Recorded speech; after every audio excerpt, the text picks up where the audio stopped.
My name is Edgar Palacios, and I am the founder of the Latinx Education Collaborative.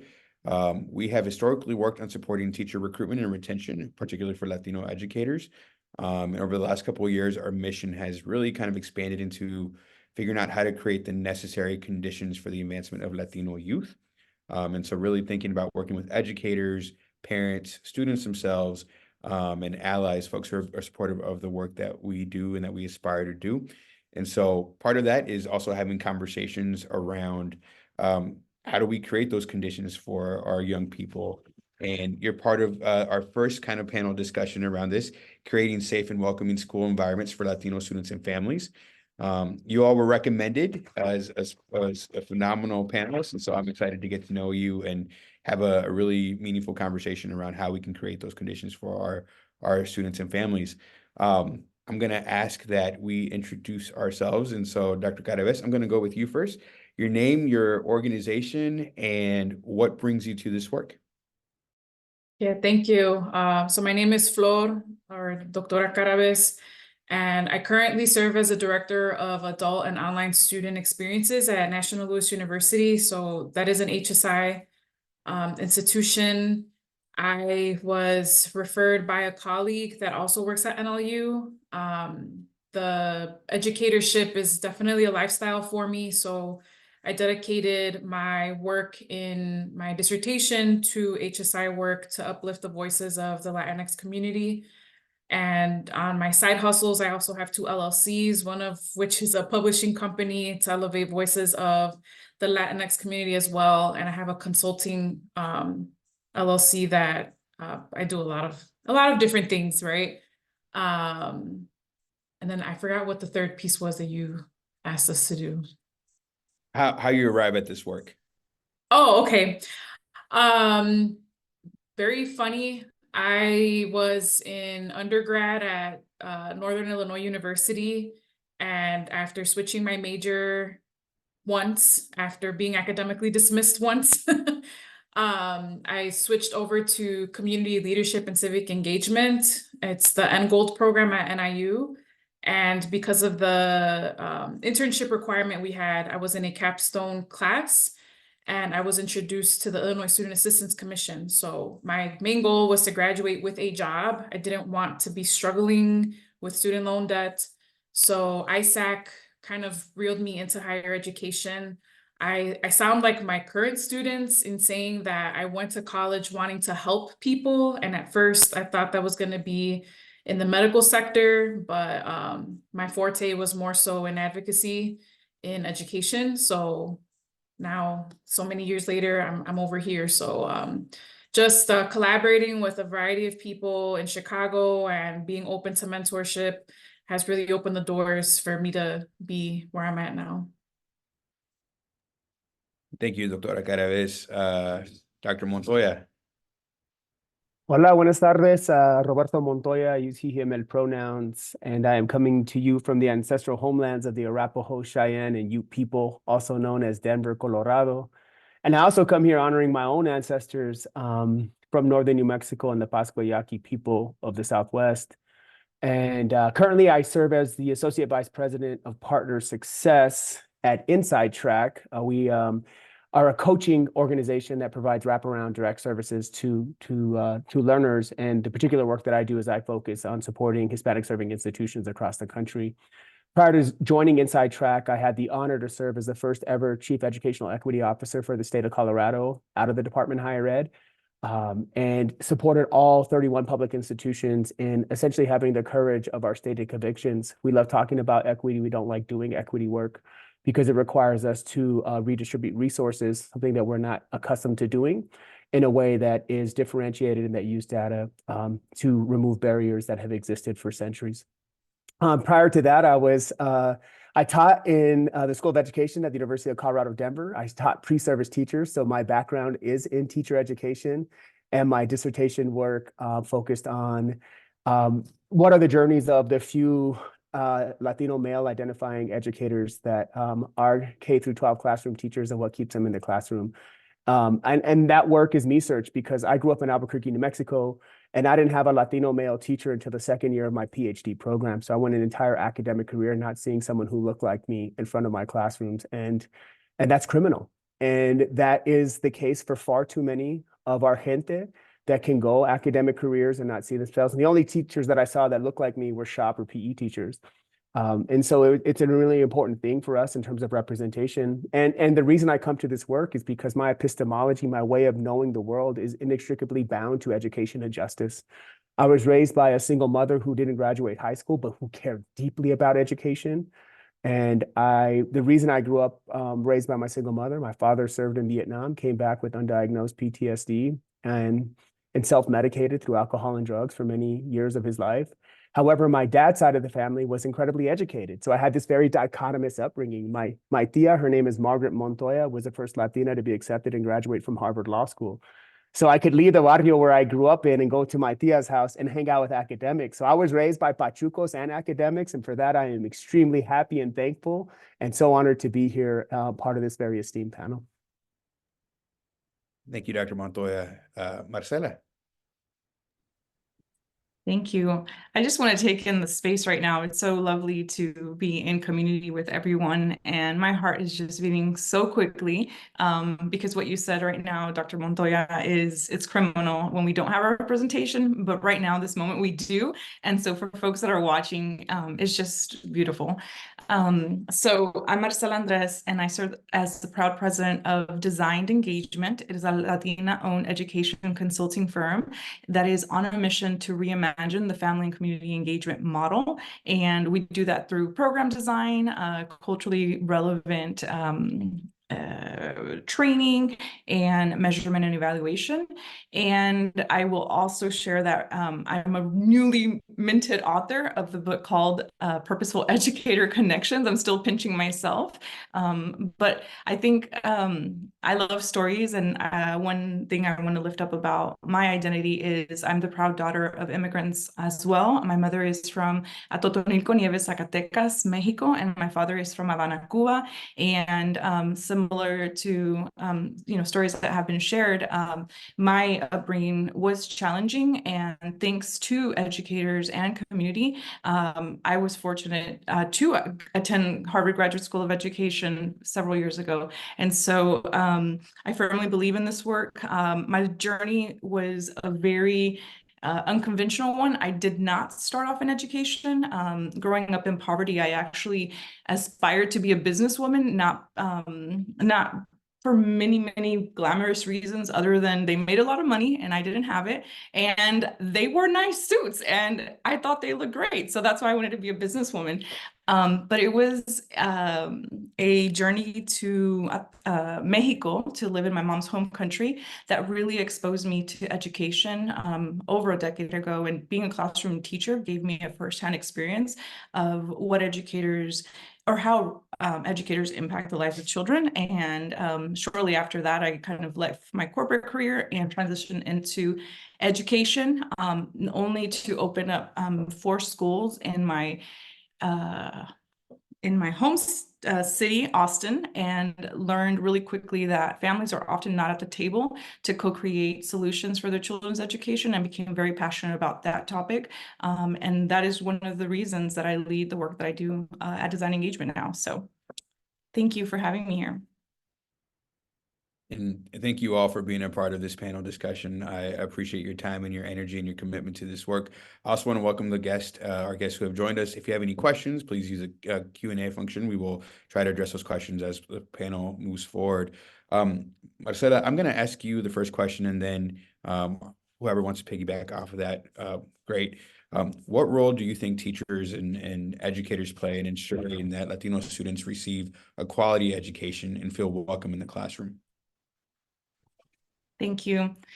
It's a 50-50% role. I think, research is really clear that when we have a child developing through the years, their families and their educators and their community are such a large part of their development. And in particular, educators and families kind of hold this really equal balance in terms of time, and community as well.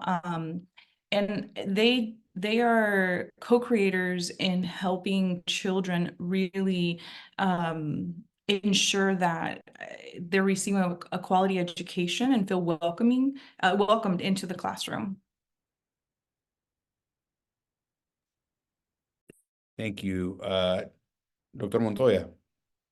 Yeah, yeah, to extend some of that, I think one of the things, as a former educator of educators, that I think really helps ensure not only a quality education, but feeling welcome and representation, is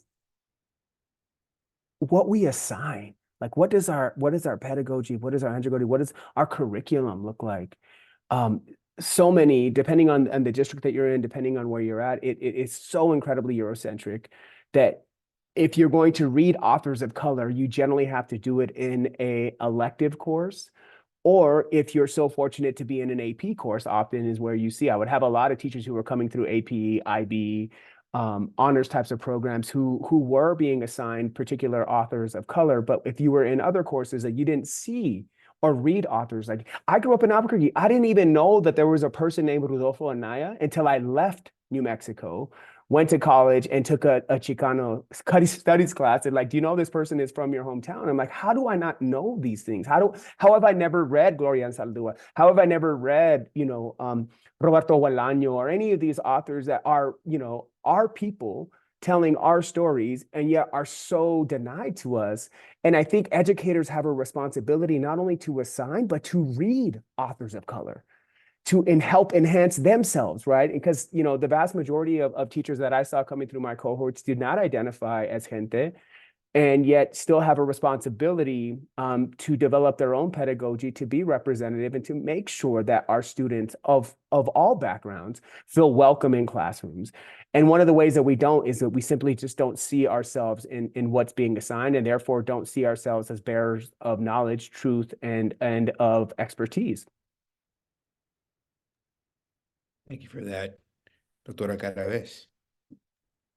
Yeah, to expand on that, I think the biggest key is to think about our authenticity as educators and to even acknowledge ourselves as educators.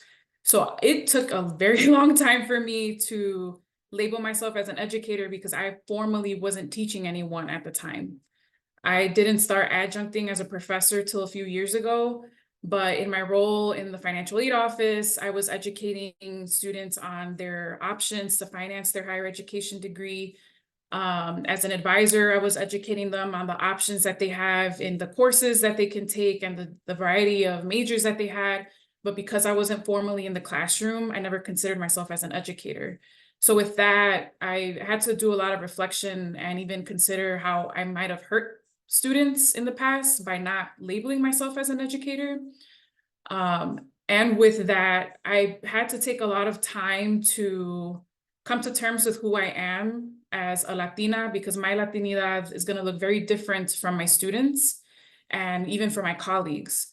So in some cases, before I got into youth development and all these other frameworks, I was doing a lot of projecting of my own Latinidad onto others. And in the end, that could end up hurting the other individual in the receiving end. So as someone that has been on the bystander side of things with educators from K through 12 all the way through higher ed, I do see that sometimes us projecting our own experiences on our students can actually end up hurting the student versus helping them. So my approach and my advice is always to try to get to know each person as an individual.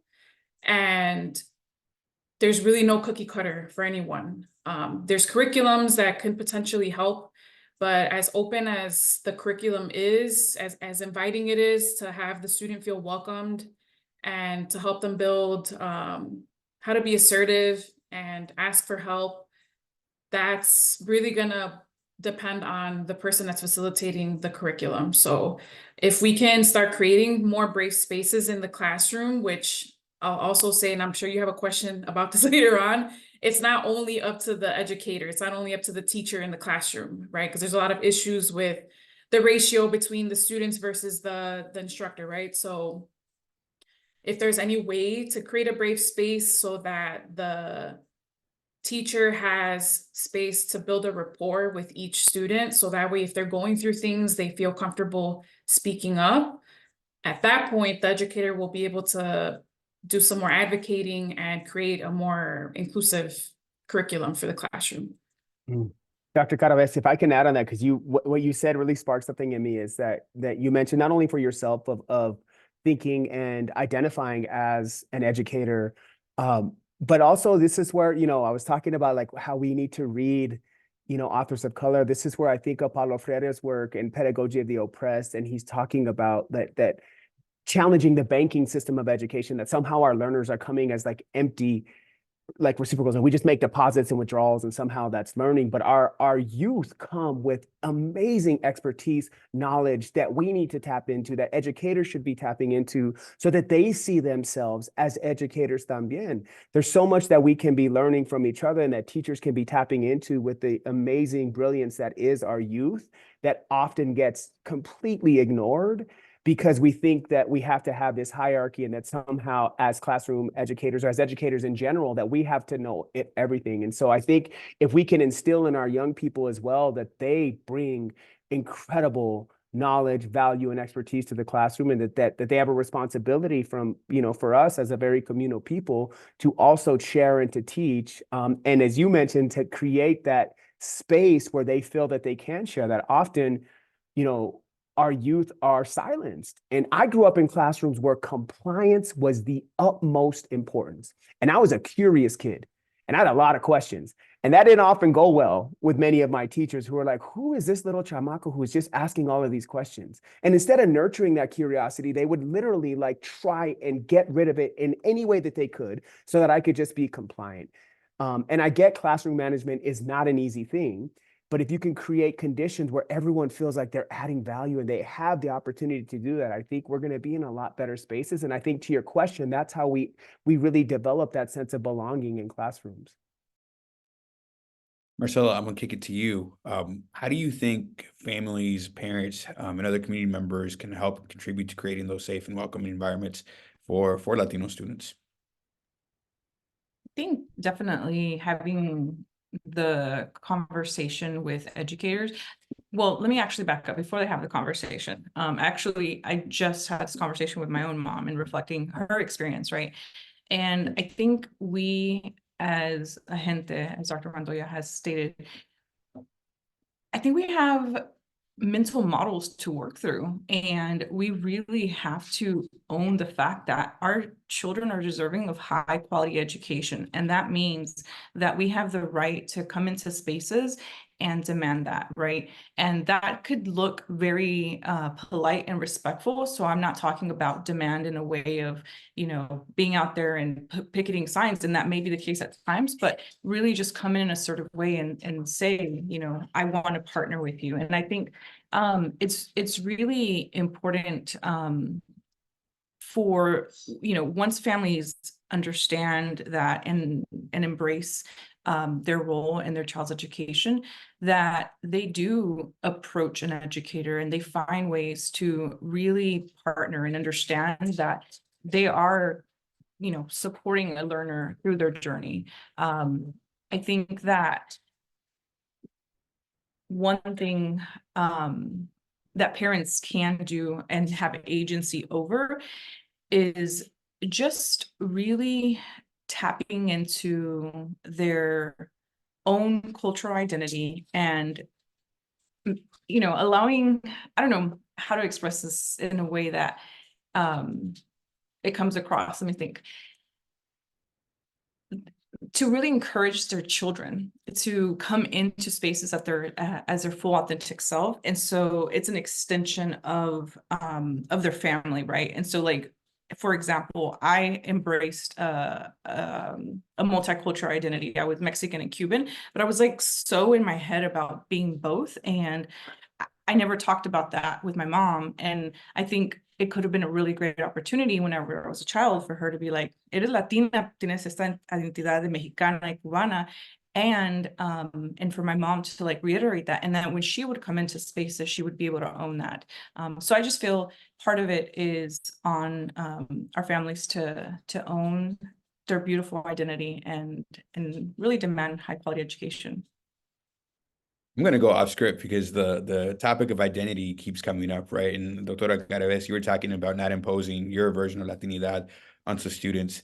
I'm curious, can you elaborate a little bit more on that? Like maybe give some examples on how you did that initially, and then like what caused you to kind of pull back and see it from a different perspective. And then I'm going to kick it to the other panelists too, to say like, how is identity also working in creating these kind of environments, or not creating the environments that our young people feel safe in? I'm going to give a shout out to my mentor, Cristina Salgado. As a high school student, I was a part of this leadership organization where we were actually training principals from the Chicago public school system on a lot of different topics. But one of the key takeaways that has really helped develop myself as now an educator is this, she was a devil's advocate always in every single conversation. So I was raised to be very assertive. I have 3 younger sisters. I'm the oldest. So I come from a Mexican and Guatemalan family. And my dad just raised us to be like very strong women to take over the world, right? So with me being strong, I was also very stubborn. And being raised in this public school system, it was either you were very quiet, you keep your head down so you don't get in trouble, and that way you're labeled the good kid. Or you can be kind of what Dr. Montoya was saying, curious, but you're going to be getting in trouble, right? But the leadership qualities, for me, what I was learning was that for you to be deemed a leader, you had to be loud, you had to be right, and you had to be able to tell people what to do.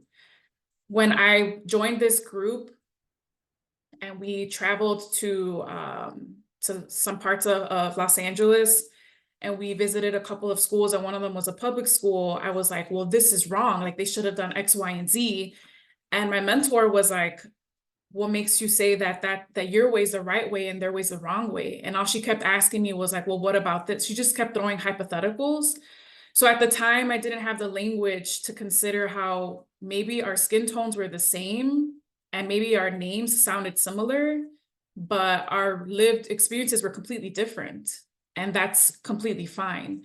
So what I ended up doing after my undergrad, and then I got into my master's, and I started studying all these child development theories and frameworks, I had to, like, I was forced to consider my own identity and what makes up myself, because at the time, all I saw was educated Latina, right? And that's maybe what the world sees, but there are other pieces of me that maybe I was shutting down because that was the only way I could elevate myself into my career. So as I started meeting with students and hearing their lived experiences in that time, like I had a couple students that were living in their car, and they were doing that because they didn't have a safe home environment, but they wanted to get this degree. I'm sitting here like, yo, like, we look alike. I was not expecting this to come out of your mouth right now. So as in my professional world and as an empath, I had to sit down and ask myself, who was I when I was growing up and I was getting my undergrad degree and I was in high school and elementary school, versus who am I now? Because with the more education that I have earned, and as I move up the hierarchy in my career, I have afforded privileges now that I didn't have in the past. And that's fine. But even the way I was identifying myself, there was an activity I did once where we were talking about the 8 pieces of identity. And when it came to the socioeconomic status, I was still saying that I was low income. And I'm like, girl, no, you're not. You don't live with your parents anymore. You are on your own. You have health insurance. You have retirement accounts. Like, you really have to think about who you are now. So even that, I just started reflecting more and more. And I'm like, how many of us are actually still doing that? That we're stuck in this version of ourselves as kids with our parents and where we were at that time. But now we got terminal degrees and 403Bs and all benefits and all these things. So it's like, you know, like we have to find a happy medium to stay humble, but also take advantage of the privileges that we have now. So to answer your question directly, I looked into Yoso's community cultural wealth model, And I got introduced to that model after I was introduced to Brofenbrenner's ecological systems theory in my master's program. So when I looked at Brofenbrenner's, I'm like, that makes sense. So in Brofenbrenner's ecological systems theory, it's this idea that the little child or the human, the individual, is connecting with all these different systems. And that's starting from the house, where you live, the neighborhood, who's in your home, all the way to the country that you're in, the laws, everyone that's in your school, how many schools are around you, like all the things, and each relationship that you have with each of them and lack thereof. So all of those things have an impact. So as I was thinking about that, and I was thinking about how that's played a role in my life as a Latina from the South Side in Chicago, I'm like, this is a lot of stuff. So I'm still unpacking a lot of it, but I still have the frameworks, like literally I'm looking at them right now in front of me, because the other piece too is that as we go up the hierarchy, especially for me in higher ed, it's very easy to lose sight of who you're doing the work for. I hope that answers your question. Yo, that was so dope. One, I didn't know we were gonna be talking about Brofenbrenner or Vygotsky or Antarayoso, who I love. But that's the identity part, right? So for me, you know, I have wrestled with identity my whole life, growing up in Nuevo Mexico, in northern New Mexico, where so many folks have a white racial identity. My own mother, who had red hair and green eyes because of colonial remnants, and was like, I'm not Mexican, I'm white. And I remember thinking that very curious, like we never ate paella. It was tortillas, frijoles, like, but it was a weird kind of claim to whiteness, which is also a form of anti-Blackness and anti-indigeneity. And yet my dad's side of the family, proud Chicano activists, you know what I mean? So growing up with a Chicano identity in the Southwest, but being Mexican-American, my grandfather was born in New Mexico in 1910 to become a state till 1912. So like, what are we? You know what I mean? I just remember wrestling and continuing to wrestle with that, in so much that I even said gente, because we can't even agree on terminology. You know, I tell my dad like Latinx or Latina, he's like, nope, that's a made up word. I was like, y'all made up Chicano. Like, what do you mean? Like, you know what I mean? Like we do things to like make sense of ourselves. And our youth is trying to teach us like different ways of understanding our lived experiences, our identities. And because of that, I think it's really important that we continue to be open to how identity development continues to evolve, the generational aspects of that, the implications of that on policy, the implications of that in terms of how people feel that they are belonging in certain spaces. And I continue to wrestle with that myself as a cisgendered heterosexual male. I have incredible privilege. But yet there are other aspects where, because of my identity, I do not have that same privilege. And so I'm constantly wrestling with identity. And I think that we need to equip familias, community, and youth with the tool to navigate this kind of perpetual idea of finding and reconciling who we are from an identity standpoint, and that it is in motion, that it does change, that for those of us who did grow up in poverty, the great James Baldwin once said that for anyone who's grown up in poverty, they know how extremely expensive it is to be poor. And that never leaves you, even if you class jump. That stays with you, that fear, that trauma, those kind of epistemology, those ways of knowing the world don't often go away. And they still impact our identity, because I think that there still is like, there's a fear of like, hey, I could be in that situation again. And when we look at societal inequities and we look at pay inequity and all these other things, it does get scary at times. But I think that for me, when we're thinking about identity, I do believe that, you know, we have to lead with patience, grace, and humility, because our identity is not the identity, it's an identity.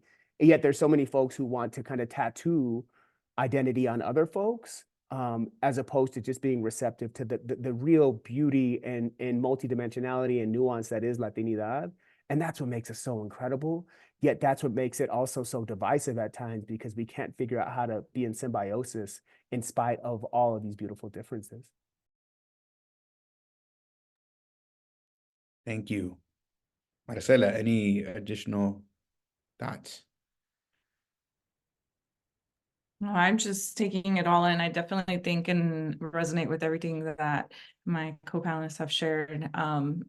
Just I think bringing it back to educators and students, I think educators in the classroom have such an opportunity to help students explore that identity, and also to help, um, create space for these conversations in a very important and intentional way. And I don't say that lightly, knowing that here in Texas, we have such chaos happening in our, legislative session, and the way we're, taking rights away from our educators in a sense. And I do think it's important. I do think that all these frameworks that have been spoken about today are really important, to put, kind of front and center when educators are educating on curriculum, and seeing who is holding the knowledge, or who is, creating what is being shared in classrooms, and encourage students to not just learn inside the classroom. So I think, just wanted to add that piece. I'm curious, how do you think, so we're wrestling with identity, students are wrestling with identity, we're trying to figure out how to create safe spaces and environments. Administrators, many of which are not Latino, many of which may not understand or appreciate the nuances within our community. What strategies do you think they should be implementing, or what kind of conversations should they be having to ensure that they are creating the best possible spaces for our community? And I'll throw that question out to anyone.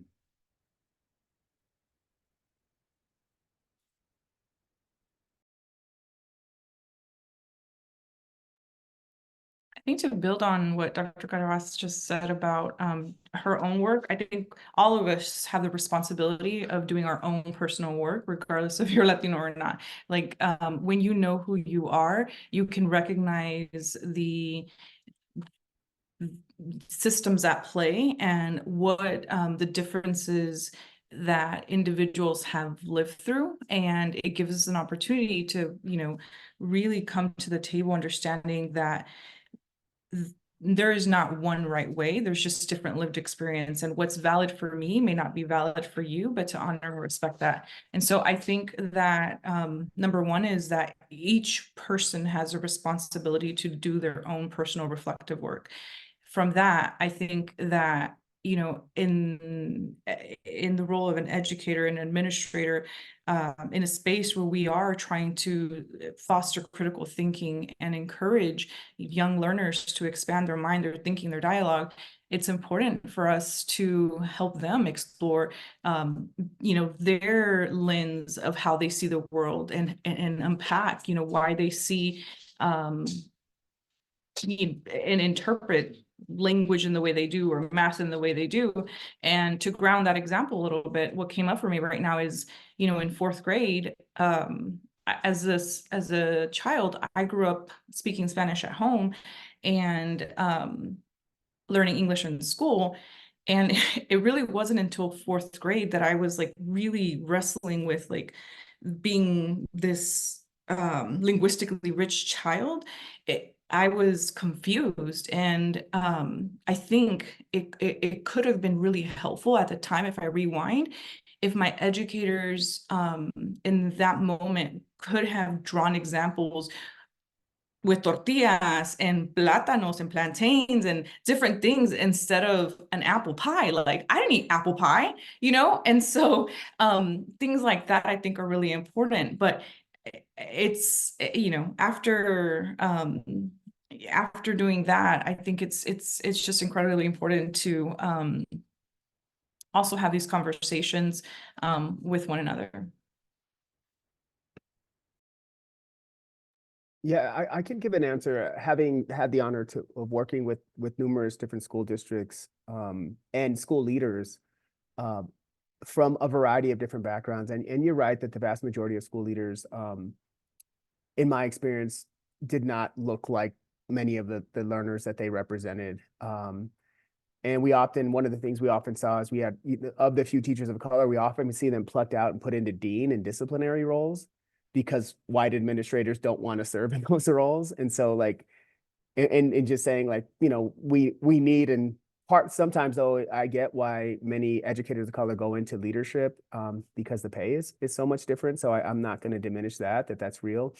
But I think that as school administrators, if you don't identify as a community weaver, that you're not weaving the community into the fabric of your school, that you should really be asking whether or not you should be a school leader. Because I think that the days of like creating real distinctions between schools and community need to go away.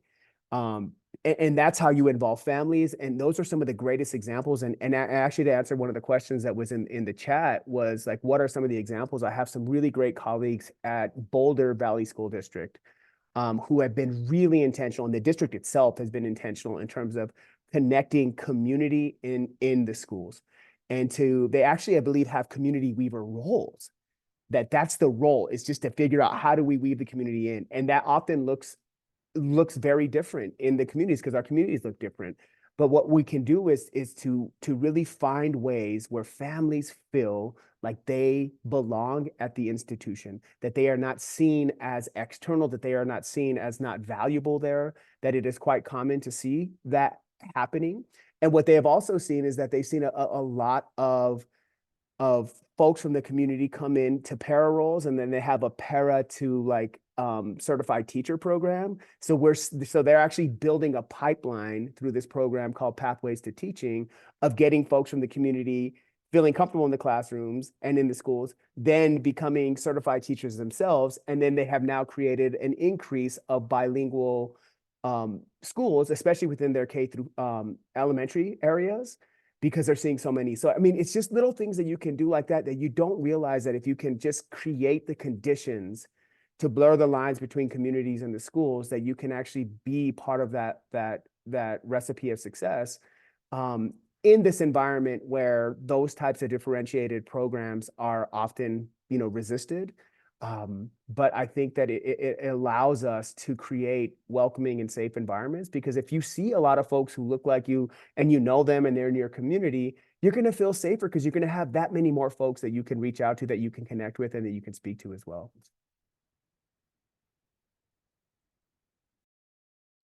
Just to add to all that, on the higher ed side, I think the last report I saw, it's like we're still like in the 90% or 80% of white men in their like late 60s that are presidents of universities and such. And that's disheartening. And the piece that's even more disheartening is that I have came across a lot of folks, BIPOC folks in leadership, but they don't act the part, if that makes sense. So one of my colleagues, she's like, skin folk ain't always kinfolk. And I've seen it, which is why I'm gonna go back to what I said earlier, that we need to consider our authenticity, right? I made a decision for myself maybe like 7 years ago that regardless of what was going on with my career, I was not going to put my authenticity at risk anymore. So in college and in high school, I don't know how everyone else's experience was, but when I was getting educated on career readiness, it was this white assimilation that was always added to it. You had to dress a certain way, your hair had to be a certain way, my Chicago accents couldn't be anywhere near, no tattoos, none of those things, right? And this was supposed to guarantee success, more money in my pocket, get all the degrees, because you're gonna have that white picket fence house, right? So I get into my career and none of these things are happening. And in the meantime, I'm burning out. I'm burning myself out because I am following policies that I do not agree with. I am keeping my head down so that I don't get in trouble, because I'm new to the career. And I want all these doors to open that are not opening. So maybe like 2 years into my career, I completely burnt out to the point that I had to get on FMLA and go through therapy. And in therapy, I learned that none of this matters.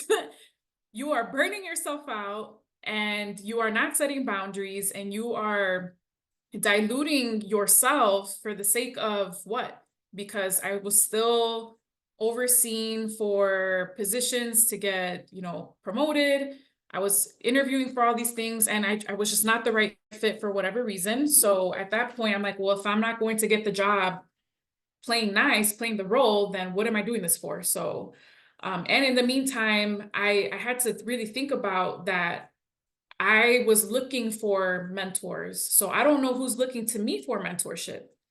And if I have people looking for me for mentorship, what type of mentor am I being if I'm being phony?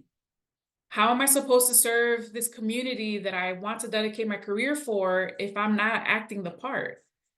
So at that point, when I came to that realization, I'm like, all right, well, at this point, we'll see where my career goes, but I'm not gonna risk my authenticity anymore. And it's worked out in my favor so far. But that's the key piece for me, that we can't create safe spaces if we're not making our own spaces where we demand safety. So that as part of the gatekeeping, on the bright side of the gatekeeping piece, this is how we can do it, by figuring out what our needs are as educators and as gatekeepers, so that we can create this space for ourselves that we can extend to the community and the students as well. I appreciate those insights, and they resonate deeply with me. Curious around strategies that schools can implement to like provide adequate language support and resources for non-English speaking Latino students and their families. And so I think part of that, creating a safe environment, is to be able to communicate in ways that are inviting and inclusive of our non-English speaking families. And so any strategies that you've seen worked, any recommendations for folks out there struggling with that issue? Marcela, I'll kick it to you. Yes, I'm going to just say a direct translation on Google does not work like 99% of the time. There's cultural nuances that need to be taken into consideration. And one thing that I have appreciated about schools that have done this work really well is they have used ambassador programs where they tap into families who are representative of the communities in their school, and they've asked them to share or review the translations and, you know, adjust it for the language. And so I would encourage that. And beyond the translation part of it, I think that it's really important to have literature and books and experiences that students and families and educators can all learn from, that lift up that linguistically rich identity, and the encouragement of being able to read in Spanish, or just books by authors with Latino identities, for sure. Yeah, I think one of the things that school districts that are really great at this do is, one, they also don't put additional labor on their folks who are bilingual to do all the translation services that they need, which is incredibly costly. And if you are going to do that, pay the folks that you're asking to do that what you would pay some outside firm to do that. If you are going to bring in ambassadors, and I love that idea, make sure you're paying them to do that work, because it is labor, and often schools who do this well do that. But they're also constantly looking at trying to hire bilingual educators in a variety. And some of our districts have so many languages that are spoken, and it becomes difficult. But I also, one of the things I see districts doing now is leveraging AI, which is just like another form of Google Translate. And when, for those of us who do speak Spanish and you see that, you're like, this isn't correct. And granted, it might be an entry point in some way to kind of bridge. And the other thing I'd say is, do not ask students to do this. That still happens so much. I was a child translator for my mother. I was under the gaze of two authority figures, and my mom was like, you're not translating this correctly. The administrator or my teacher's like, you're not saying that correctly. So I'm like, I'm in between, not knowing how to do this. And just think of like what that does to young learners in that situation. Is like, some of my advice is like, what strategies is, don't do that, you know, and yet that happens far too often. And so I do think that language access is a civil right, and that there are many, and often we need to make sure that we are creating agencies, and that families know that this is often required in some places by like either district policy or even state law, that they have access to translation services, and that we need to know that we need to demand, as the word that was used earlier, that we have this. And a lot of times schools and school leaders know that they are supposed to be doing that, but can kind of get around that at times. And so if it's something that we have to insist that is happening, because it also, and this is like the connectivity of all this ties into belonging. It ties into like feeling safe. It ties into families knowing that they can go and be a part of the, you know, their child's educational journey. Even if they are Spanish speaking, that still can have a real you know, participatory action within in their child's education. So I think some of the strategies are doing those types of things, and knowing that you don't have to reinvent. Like, you know, it doesn't take much to find like some really good examples if you're willing to go out and actually look at it. And there's wonderful research around language access. I think school administrators just need to have the ganas to go out and do that work and to begin to implement it. And I just want to build on the word safe that you said really quickly. I think one thing that is important when we think about working in a community is to know that community's history.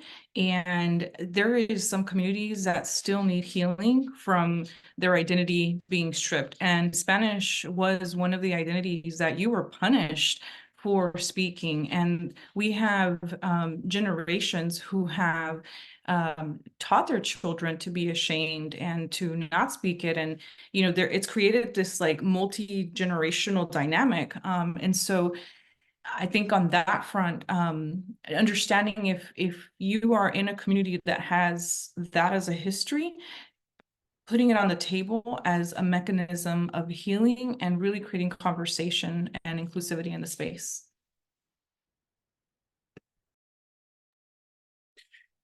Any additional thoughts, Doctora Carabez? Okay. I want to address or touch on Chrissy's question. And Dr. Montoya, you mentioned Boulder Valley as a good example of a district that's doing, I hope it was Boulder Valley, I hope I got that down right, that was doing this work well. To touch on Chrissy's question, like how can identity beyond cultural stereotypes shape welcoming and safe environments? Are there any other examples that you've seen of entities or districts, school communities that are doing this work really well? Dr. Carabez, I'll start with you. I'm trying to think of, so if you didn't know, most of my work is in higher ed. So in my work with identity, it's very easy to hyper focus on race and ethnicity, or like sex and gender. A lot of times we miss the socioeconomic status component to it. And, you know, identity is very fluid, right? So when we're thinking about working with communities, it's important that we consider all the aspects of identity and what's encompassed within that community. So one of the things that some of the higher education institutions have been doing is creating these community closets where anyone that has clothes that they don't want anymore, they've been lightly used, they donate them to the institution. And whoever's in charge of the closet literally makes a space. And Columbia College actually has a really, really nice looking one. Like you feel like you went into the store. And it's like, it smells really good. And they even have the clothes color coordinated. The sizes are not like small, medium, large, like they use different language, but it's like the same idea.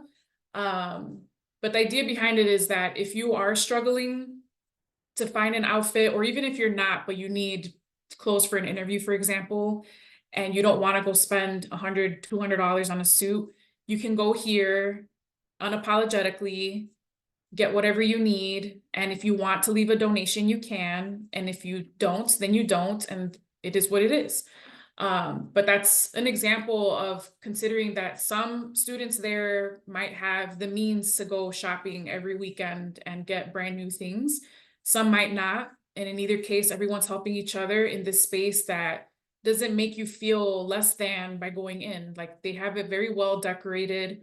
And it's in a place where all the students, even faculty and staff, have access. They even have toiletries there as well. And they try to keep everything kind of like gender neutral. So to me, that kind of encompasses all the pieces of identity, and it makes it accessible to everyone. I'm feeling bad because if I don't shout out a lot of the folks that I know that are doing good work and they watch this, they're gonna be like, yo, why didn't you shout us out? What's up with that? But when you mentioned some like good work, like I have to shout Dr. Alex Marrero, who's the superintendent of Denver Public Schools. And they have a whole department called FACE, which stands for Family and Community Engagement. And essentially that whole team focuses on how you get their students, their families, and their communities engaged throughout the entire process. And the school board has done a good job of trying to give them agency in some of the larger decisions that are happening. Now, is it perfect? Absolutely not, because there's so many other communities, and we have been conditioned to think of our work as zero sum. And this is where, you know, the wonderful work of what is the name of the book? Where she talks about like just pushing back on zero sum, and she talks about the solidarity dividend. I'll think of the book here in a second. And one of the things that FACE does is it tries to create solidarity within our differing communities. As you mentioned, Dr. Carabez, talking about like socioeconomic status, right? Like there's a real connectivity amongst all kinds of different cultures, especially for those that are historically underserved, underrepresented, and marginalized, that can share in that and figure out policies to help mitigate that as a barrier. And Heather McGee, that's her name. Heather McGee's book, The Sum of Us, is the book that talks about pushing back on zero sum. And in the end of the book, she talks about the solidarity dividend, like what we get when we come together in like real solidarity. And so what DPS is doing in that work is a real exemplar of what it means to really do that type of work that is changing community and school environments. And so it's one thing that I would lift up, but there's a lot of really great work that is happening.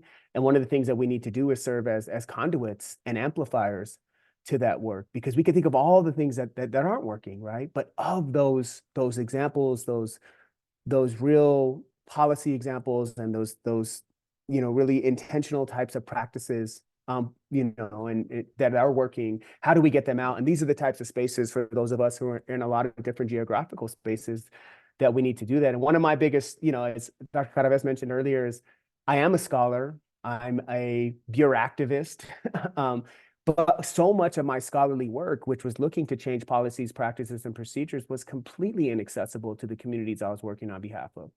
I mean, very few people have access to academic journals. It's so pedantic, and I know it's pedantic to use the word pedantic, but they're excessively academic. So linguistically, they're not even accessible. And often I felt like a lot of the recommendations weren't matriculating down to change the lived experiences of the gente and communities that we were working on behalf of. So we need to figure out that praxis. We need to build those connections to the wonderful scholarship that is happening that we need to lean on. But how do we get folks who are the practitioners to be able to take that wonderful work, put it into practice, and then involve youth and communities to actually change the policies, practices, and procedures? That's where I think we need to really begin to build those connections. And there's some examples of that happening, and I'd love to share them and would be happy to share them, you know, some of those practices. And as you continue these conversations, bring some of those folks who are part of those programs to share out, you know, how they did it. And then also, I think, knowing what they know now, what would they do different? Because I think that's a valuable kind of bit of advice for folks who are looking to implement as well. I think I just will add two things. One example, I just moved to Houston about 18 months ago, and I'm learning a lot about the way folks in the family and community engagement departments connect with their families. And there's a school district here, LECtv, that has training for first, second, and third year teachers that is interconnected with their family and community engagement department. And I often think that what we do when we think about family and community engagement is we separate it from learning, and it needs to be integrated because it goes hand in hand. And so I really appreciate the intentionality around LECtv doing that work, so that teachers who are traditionally not trained on how to build relationships with families are equipped with tools and strategies to come to the table and become better partners. And then this is an old framework. I'm going to bring you back to the funds of knowledge, Louis Moll. And you know, I've seen that in practice in so many different ways. And what that idea, that theory tells us is that families have such contributions to bring to the table. Like, even if they're a housekeeper, or if they're a plumber, or if they're an attorney, like, all families hold valuable knowledge. And as educators, we can honor another educator being a family who can either teach about the efficiency of, you know, cleaning a house in less than 2 hours. That's operation, you know, operation systems.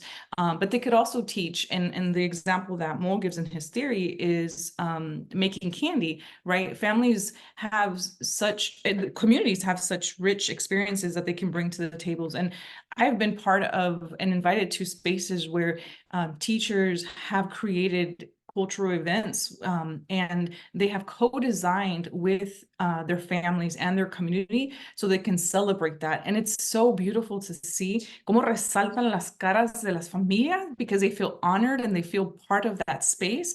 And you know, I think that that's been one of the most joyous experiences that I've partaken in, because you see that in action, learning takes place outside of school. So I wanted to lift those two examples up. Thank you for that. And clearly, this is a big topic, and we are close to arriving to the end of our time together. And so I'm going to ask that in a sentence or less, let's see if we can do this. In a sentence or less, what is one piece of advice, feedback, or gift that you want to give somebody who's wrestling with this idea of how to create safe and welcoming school environments, particularly for Latino students and families? And so, Marcela, I'm going to start with you. I'm going to then kick it off to Dr. Montoya, and then we're going to close it out with Dr. Carabez. I think one sentence: absolutely, unapologetically be yourself. Have the audacity to be yourself, because you give permission for others to shine in their light as Latinos. Perdóname, my sons are downstairs tapping into their genius, but not the genius of silence. I would say this, that in that vein, it's like we are descendant of geniuses who figured out the heavens and zero, and don't let anyone, including yourself, ever dilute that fact.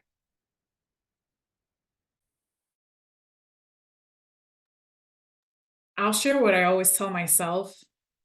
My ancestors didn't suffer so that I could continue suffering. I appreciate that. Some wisdom that's shared amongst the three of you. Once again, Dr. Carabez, Marcela, Dr. Montoya, really appreciate you being here with us and experimenting and piloting some new ideas and new programs for us at the LEC. Once again, I'm Edgar Palacios, founder of the Latinx Education Collaborative.